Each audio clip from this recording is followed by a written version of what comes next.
आइए सुनते हैं आज की कहानी। मैं हूं झनु। मैं हूं झनु, मकड़िया पहली मकड़िया लड़की जो एक स्नातक उत्तीर्ण है। मैं एक लेखिका हूं, जिसका तात्पर्य है कि मैं विभिन्न जगहों पर जाती हूं और अपने अनुभवों के विषय में लिखती हूं। लोग मुझसे ये अपेक्षा करते हैं कि मैं उनका मार्गदर्शन करूं, कहां पर सूर्य तेज गर्मी बरसा रहा है और कहां पर पाउडर जैसी मुलायम बर्फ गिर रही है।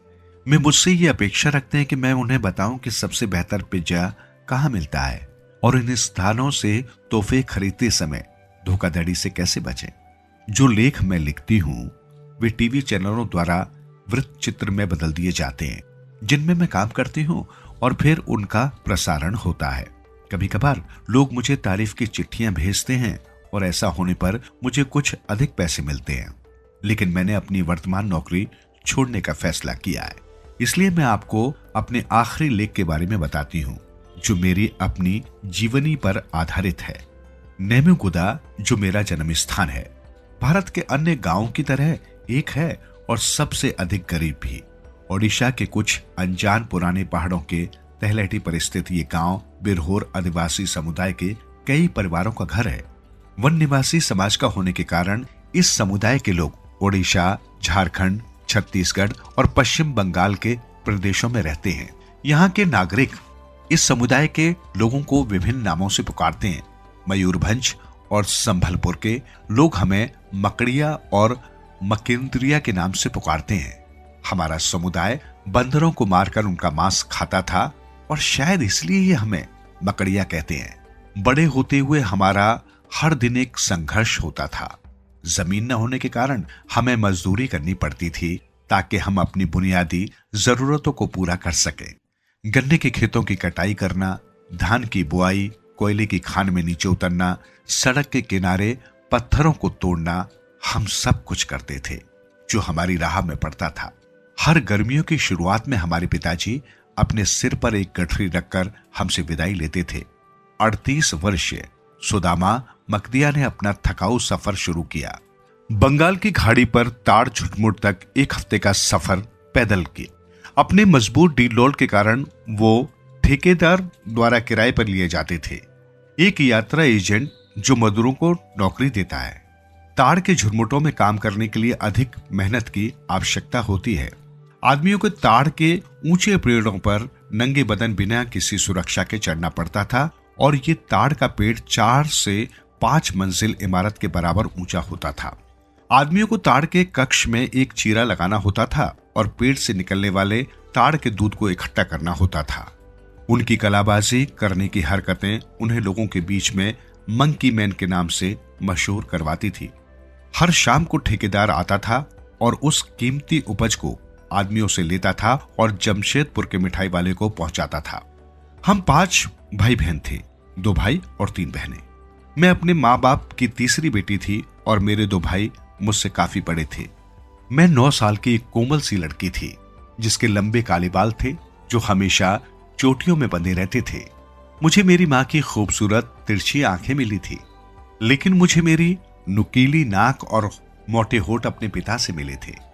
मैंने कई बार अपने बड़े लोगों को कहते सुना था कि मेरी नुकीली नाक मेरी तेजी को दर्शाती थी और मेरे होठ मेरे गुस्सैल स्वभाव को। मैंने इन व्यवहारों को अपने भीतर तो नहीं पाया, हाँ, अपने पिता के स्वभाव में अवश्य देखा था।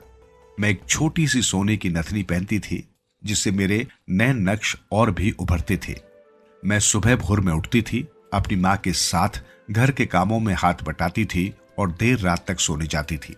मैंने अपनी 2 छोटी बहनों 7 साल की मिन्नू और 5 साल की सिन्नू को पालने में बहुत मदद की थी, जो 2 छोटी शैतान लड़कियां थी, जिन्हें जंगल से पानी भर के लाने से बेहतर बंदर और चिड़ियों को मारना बेहतर लगता था। भारत के हजारों और बच्चों की तरह ही हम भी ऐसे बदनसीब थे, जिन्हें कभी स्कूल के ब्लैक बोर्ड के पास जाना भी नसीब नहीं था। हमें केवल ये सिखाया गया था कि इस मुश्किल भरी दुनिया में कैसे जीना है जिसमें हम पैदा हुए। हमारा छोटा सा गांव नेम्युगुदा, जो सबसे करीबी बस स्टेशन से मात्र 30 किलोमीटर दूर था, वो वास्तविकता में सभ्यता से कई 100 किलोमीटर दूर था। हम मकड़िया आदिवासी बंदरों को मारकर खाते थे जब हमारे पास खाने को कुछ नहीं होता था। लेकिन जब सरकार ने बंदरों को मारने पर रोक लगा दी तो हमसे हमारे खाने का एक पोषण युक्त स्रोत भी छिन गया और बाकी सभी गांव वालों की तरह हमारा परिवार भी हर एक नया दिन पैसा कमाने के लिए बहुत जतन करता था। इस तरह का एक अवसर हर साल सूखे मौसम की शुरुआत में मिलता था, जब तेंदू की पत्तियों को बीनने का समय होता था, जिससे बीड़ी बनती है। कई हफ्तों तक मेरे भाई और मेरी माँ गांव के बाकी लोगों के साथ सुबह जल्दी उठकर जाते थे। उनकी मंजिल गांव के करीब का जंगल होती थी, जहां कुछ तेंदू के पेड़ थे। बड़ी मेहनत से वे एक एक पत्ती तोड़ते थे और उसे बैत के बड़े टोकरे में रखते थे। उसके बाद वे यही प्रक्रिया दोबारा दोहराते थे। हर घंटे बीनने वाले रुककर 50 पत्तियों का एक गट्ठर बनाते थे। हर एक गट्ठर 2 रुपए का होता था। पहले के दिनों में जब पत्तियों को बीनने का काम जंगल की सीमा पर होता था, तो मेरे भाई और मेरी माँ अक्सर 100 रुपए तक कमाने में सफल हो जाते थे।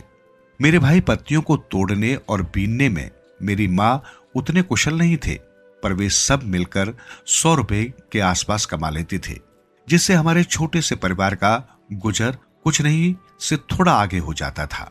एक दिन नेमीगुदा और आसपास के गांव में समय और शब्द ने पलटी खाई तथा हमें मालूम हुआ कि पड़ोसी राज्य झारखंड में झरिया कोयले की खदान के पास एक हॉकी प्रशिक्षण विद्यालय खुला है।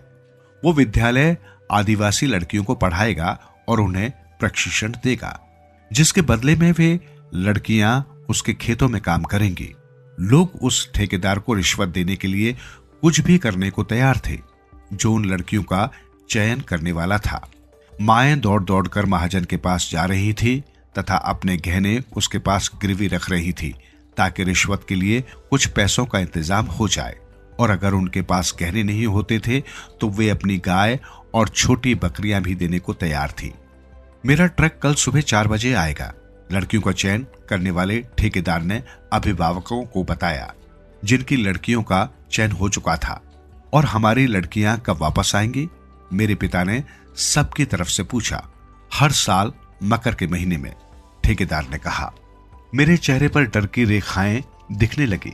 मेरी मां ने तुरंत मुझे सांत्वना देते हुए कहा, छन्नू, याद है तुम्हारी दोस्त विनीता के साथ क्या हुआ था? मेरी मां पड़ोस की लड़की के बारे में बात कर रही थी, जिसके माँ बाप ने उसे एक बूढ़े अंधे आदमी को बेच दिया था, ताकि वे अपने दूसरे बच्चों का पेट पाल सके। अभी अंधेरा ही था जब ट्रक ने हॉर्न दिया।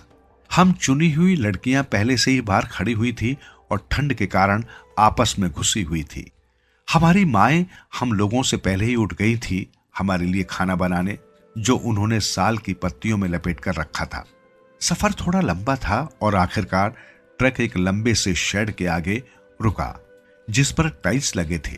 अभी तक पूरा दिन नहीं हुआ था और 100 वाट का एक बल्ब धीमे से पूरी इमारत को रोशन कर रहा था।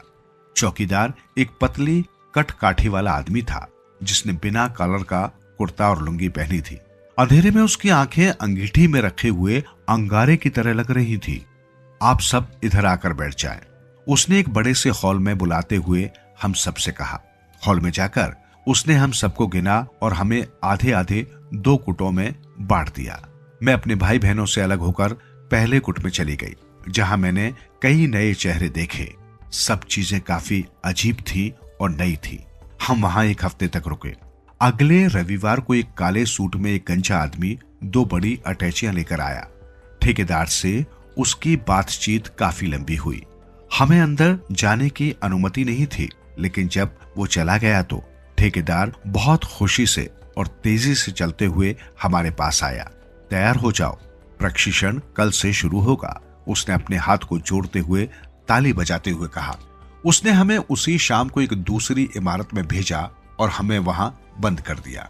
कमरे के अंदर मैंने देखा कि कई अजीब से चेहरे हमें घूर रहे थे। एक चेहरा जो मुझे घूर रहा था, उसने अपना मुंह खोला और ऊँगते हुए कहा, ठेकेदार, आपका काम यहां से खत्म हुआ, अब आप जा सकते हैं। मैं डर गई थी। मैं अपने आप में सोच रही थी, अब यहां से बचना मुश्किल है। अगर हम यहां से भागे भी और उन आदमियों को धोखा देने में कामयाब भी हो जाएं, तब भी हम बाहर नहीं निकल सकते, क्योंकि सभी दरवाजे बंद थे और उनमें जंजीर लगी थी। हमारा तो काम हो गया। हे भगवान, अब वे लोग हमारे साथ क्या करेंगे? अगले ही पल मैंने सोचा कि हम पहले ही बंधुआ मजदूर बनकर बिक चुके हैं। अब हमारे करने के लिए कुछ नहीं बचा है। अब मैंने सब कुछ भगवान और अपने नसीब पर छोड़ दिया। कुछ घंटों बाद एक अजीब से आदमी ने हमें भेड़ बकरियों की तरह ट्रक में भरा, मानो हम हलाल होने जा रहे हों। आधे घंटे के अंदर हम रांची रेलवे स्टेशन पर थे। एक आदमी वहां पर मेरा इंतजार कर रहा था। उसकी भयानक नजर ने मुझे एक सीमा के बाहर तक भयभीत कर दिया और मैं डर के मारे दरवाजे की ओर मुंह करके मदद के लिए चिल्लाने लगी कि कोई तो मेरी आवाज सुने। मदद मदद मदद, पकड़ो उसे, छोड़ना मत उसे, चिल्लाने से रोको उसे, गंजा आदमी चिल्लाया। कुछ लोग मेरे ऊपर दौड़ पड़े। किसी ने मेरे बाजुओं को पकड़ा और किसी ने मेरे पैरों को पकड़कर मुझे जमीन से उठा लिया। मैं चिल्लाने लगी तो उनमें से एक आदमी ने अपना दस्ताने वाला हाथ मेरे मुंह पर रखकर मुझे चुप करा दिया। उस शोर शराबे ने रेलवे स्टेशन के इंस्पेक्टर और पुलिस का ध्यान मेरी ओर खींचा और वे मेरी तरफ आए। वे लोग मुझे वहीं छोड़कर भाग गए, लेकिन रेलवे पुलिस ने उन्हें रंगे हाथों पकड़ लिया। बिचौलिए ने बताया कि वे हमें सऊदी अरब में बेचने ले जा रहे थे। रांची पुलिस ने ओडिशा पुलिस को सूचित किया और अगले दिन हम लोग वापस भुवनेश्वर पहुंच गए थे। हमारे माँ बाप को हमारे बारे में सूचित कर दिया गया था और वे हमसे मिलने भुवनेश्वर पहुंच गए थे। मैंने अपने पिता को आंसू भरी आंखों से गले लगा लिया। बाद में ओडिशा पुलिस के डीजी ने एक प्रेस कॉन्फ्रेंस में ये घटना सबके सामने रखी और मेरी सराहना की। उन्होंने मेरे पिता से मुझे स्कूल भेजने की गुजारिश भी की।